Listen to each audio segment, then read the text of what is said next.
पहलगाम इथं पर्यटकांवर झालेल्या भ्याड हल्ल्याचा सूड घेण्यासाठी भारतीय सैनिकांनी अतुलनीय कामगिरी करून पाकिस्तानला अद्दल घडवली। अशा पराक्रमी भारतीय सैनिकांच्या सन्मानार्थ त्यांना मानवंदना देण्यासाठी पालकमंत्री उदय सामंत यांच्या नेतृत्वाखाली रत्नागिरीकरांनी एकजूटपणा दाखवत शौर्य वंदना तिरंगा रॅली काढली।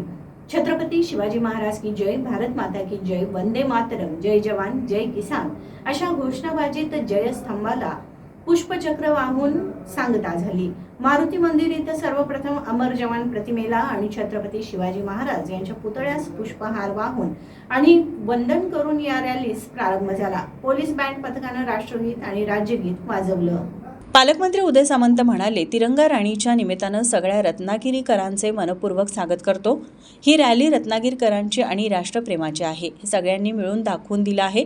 सैनिक, माजी सैनिक जे आपल्यासाठी लढतात त्यांच्यामुळेच आपण सगळे सुरक्षित आहोत। त्यांना खऱ्या अर्थानं मानवंदना देण्यासाठी तिरंगा रॅलीचं आयोजन केलंय। माजी सैनिक हेच आमचे आयडॉल आहेत आणि हेच आमचे भविष्यामध्ये आयडॉल राहतील। एवढी राष्ट्रभक्ती आणि राष्ट्रप्रेम हे आमच्यामध्ये जागृत होईल हा शब्द सगळ्या माजी सैनिकांना देतो। जिल्हाधिकारी एम देवेंदर सिंह आणि पोलीस अधीक्षक धनंजय कुलकर्णी यांनीही मनोगत व्यक्त केले। भारतरत्न बाबासाहेब आंबेडकर यांच्या पुतळ्यास माजी सैनिक अमृत पाटील यांच्या हस्ते पुष्पहार अर्पण केला। जयस्तंभ इथं राष्ट्रगीतानंतर पालकमंत्री, जिल्हाधिकारी, पोलीस अधीक्षक, अपर पोलीस अधीक्षक जयश्री गायकवाड, निवृत्त कर्नल प्रशांत चतुर यांच्या हस्ते पुष्पचक्र वाहून रॅलीची सांगता झाली।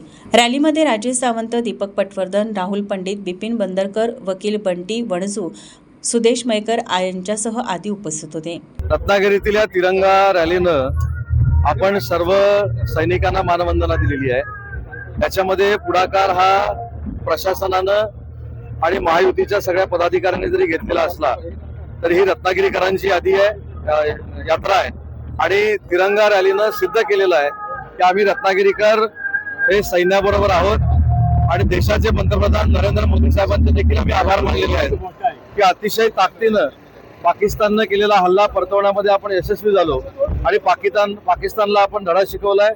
भविष्यामध्ये देखील सिंदूर हे जे ऑपरेशन आहे ते चालू राहणार आहे आणि अशा पद्धतीची पुन्हा पाकिस्ताननं कारवाई करण्याचा जर प्रयत्न केला तर त्याला युद्ध समजून पुन्हा एकदा तोंड दिलं जाणार आहे आणि त्याचा प्रतिकार केला जाणार आहे। हा संदेश देण्यासाठी आज या रॅलीचं आयोजन केलेलं आहे आणि या रॅलीमध्ये हजारो रत्नागिरीकर सामील झालेले। पहिली गोष्ट, पालकमंत्री आणि नुसत्या प्रशासनानं काही रॅली काढलेली नाही, ही समस्त रत्नागिरीकरांची रॅली आहे आणि राष्ट्रप्रेमींची रॅली आहे। त्याला असं पालकमंत्र्यांची रॅली आणि प्रशासनाची रॅली असं बॅनर लावून कुठेही गैरसमज पसरवण्याचा प्रयत्न होऊ नये। ही समस्त राष्ट्रप्रेमी रत्नागिरीकरांची रॅली आहे।